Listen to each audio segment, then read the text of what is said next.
good. I like it. But the fact that he lost the first game in a similar narrative, and that's always hard to overcome.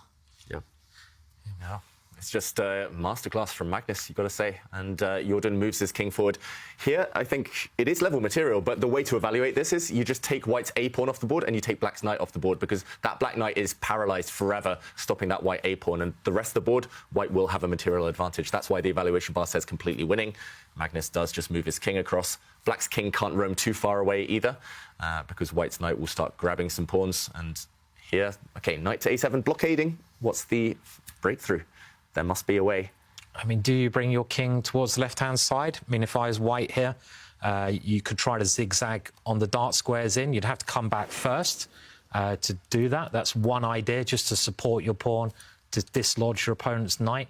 So I'm looking at my pieces. I'm trying to create ways to get in the position with my pieces. In the ending, the king, obviously a very strong piece. I'm looking at my knight the other way as well. And Danny, what? I have a really concrete line here. I'm wondering, can I play knight d8 check, and you have to guard the f7 pawn, and we have to calculate knight takes c6, whether it works or not. Yeah, good idea. That looks very tempting. I mean, they always say that the knight is a bit of a donkey when it comes to stopping past pawns, and this would be exactly that scenario.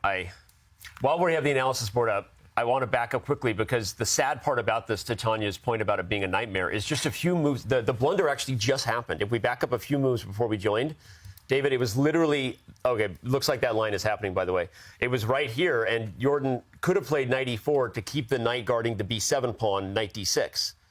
And he just made the bad decision of trading the b pawn for the d pawn instead. He played knight b5, and it was... So that was the sad part. It was just right before we joined, he just made a bad decision of allowing Magnus to have this outside passer. And now what we have on our live board, Magnus sacrificing the knight for that second pawn. Are we expecting resignation here by Jorden, David? Yeah, I mean, you might try a knight jump, a knight fork, a knight check, something, but none of it works. White's pawns, one of them's going to become a queen in the next 2-3 moves. Game over. But he's drinking water. Doesn't that mean he's doing well? Or look at that, he's got the water. Like that's actually juice, because you're sort of you need some electrolytes, because you're losing all of your. So there you go. He's got the juice going, but it's not a good juice, that one. It's not a good juice. You gotta give a check and come back. Does that have any juice in the position? I see what you did there, Tanya, again. You're on fire, Tanya. It's our job to do the cringy puns. I know. What is happening? What is a cringy pun? I mean, we'll let the people decide. Queen of the dad jokes. Yeah. Queen of the dad jokes. That's my job.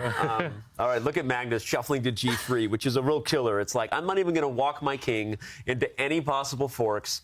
Resign, Junior. It's over. So it does look like Magnus